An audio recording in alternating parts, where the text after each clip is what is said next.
Tonight, the issues and the controversy. 1,000 people have gathered at the City College of New York for a town meeting with Nelson Mandela. Mr. Mandela, you're participating in what is a very old and honorable American tradition, the town meeting. And rather than waste any time with my questions, if they don't ask you good ones, I promise I will try to.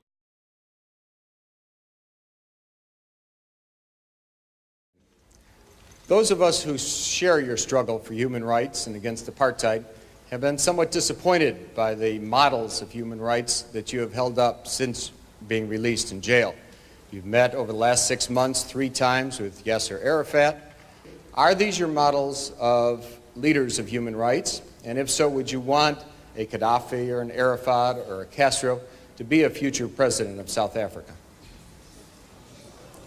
One of the mistakes which some political analysts make is to think that their enemies should be our enemies.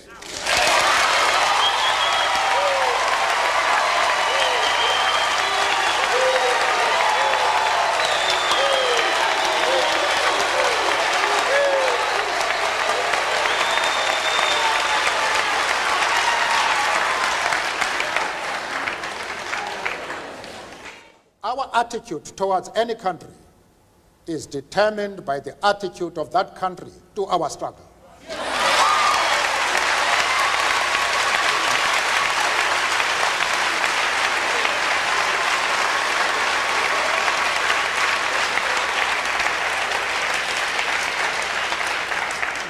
Yasser Arafat,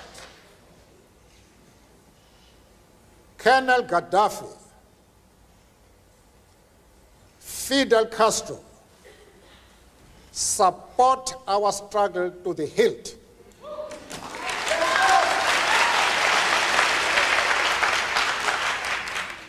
They do not support it only in rhetoric.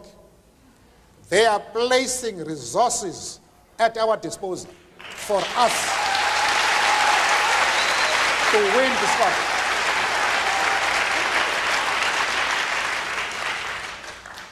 That is the position.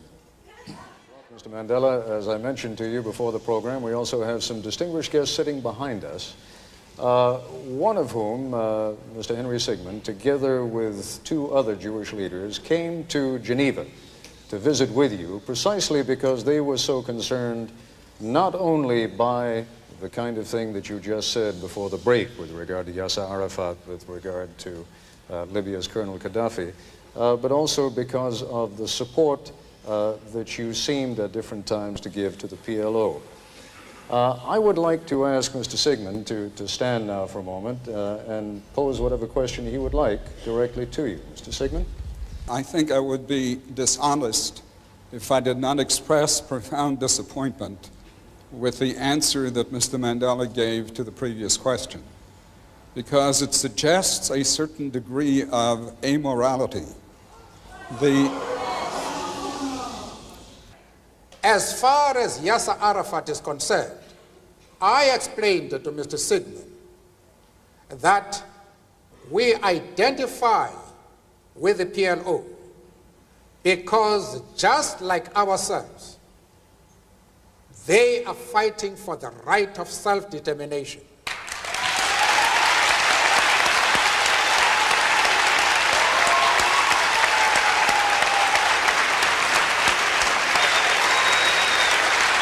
Mr. Mandela,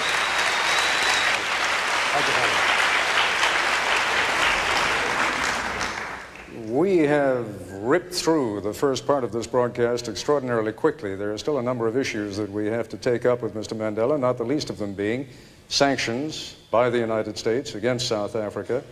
We will continue with that in the Nightline segment of this broadcast. Just a quick break now. We'll be back. And we are back once again at the City College of New York with Nelson Mandela. And Mr. Mandela, we have just heard a number of the things that you said in our hour between 10 o'clock and 11 o'clock this evening. Some controversial things, not the kinds of things necessarily that a very political man says. If you were very political, you might have been more concerned about not alienating some people in this country who have it within their hands, within their power, either to continue sanctions against South Africa or to raise those sanctions, to lift them. Why were you not a little more political? Perhaps we're too accustomed to politicians in this country. I do not understand what you mean. Perhaps if you clarify what you are referring to, I may be in a position to comment. What I'm saying is that in this country, for example, there has been for many years a close alliance between the Jewish population and the black population in the civil rights struggle. There is likely to be a rather negative reaction to some of the things that you have said. That reaction could very well cause people to call up their congressmen, their senators, and say, go ahead, lift the sanctions. Why not? After all, President de Klerk is doing a great deal against apartheid. Only today, in fact, his number 2 man, Gerrit Viljoen, said that the government perceives itself in South Africa as being part of the anti-apartheid struggle.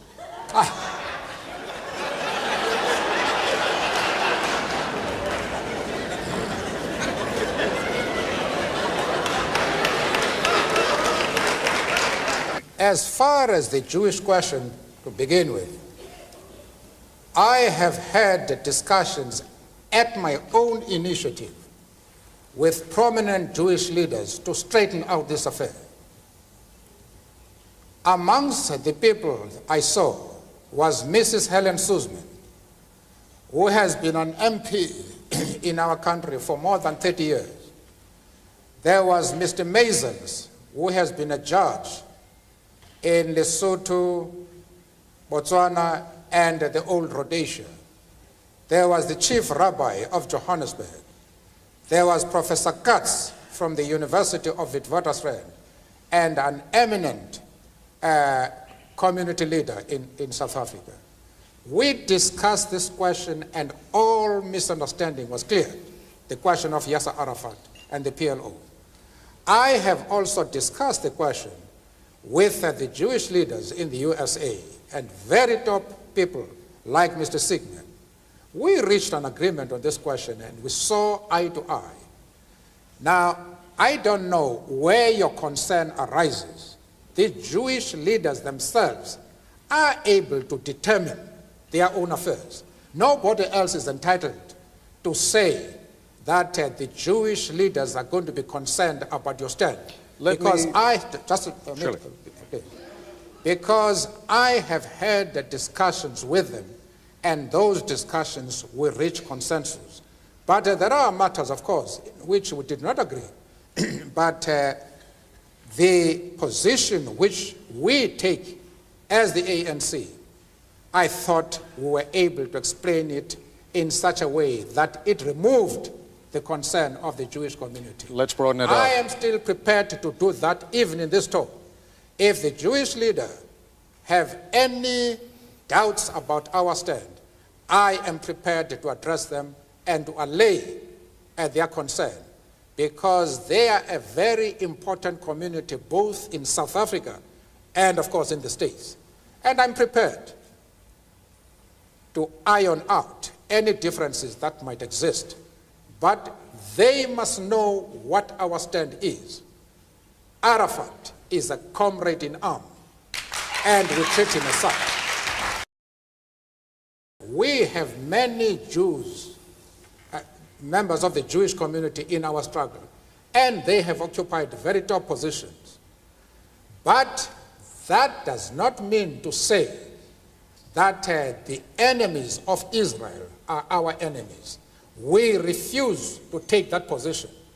You can call it being political or a moral question, but for anybody who changes his principles depending on whom he is dealing, that is not a man who can lead a nation.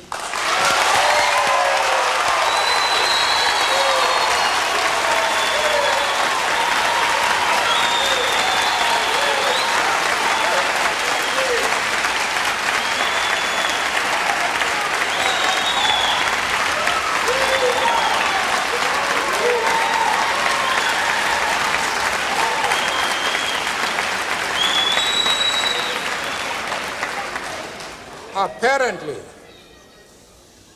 Mr. Coppel, you have not listened to my argument. If you have done so, then you have not been serious in examining it. I have replied to one of our friends here that I have refused to be drawn into the differences that exist between various communities inside the USA. You have not commented that I am going to offend anybody by refusing to involve myself in the internal affairs of the USA. of the USA.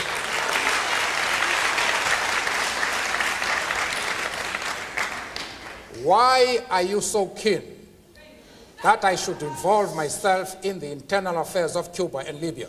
No. I expect you to be consistent.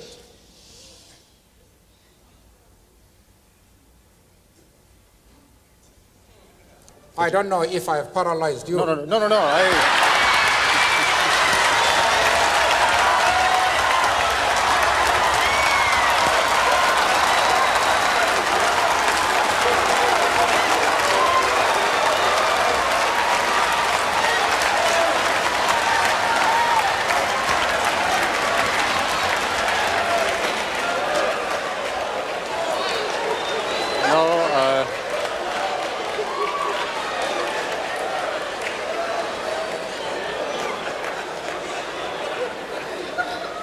I'm Hasibonanga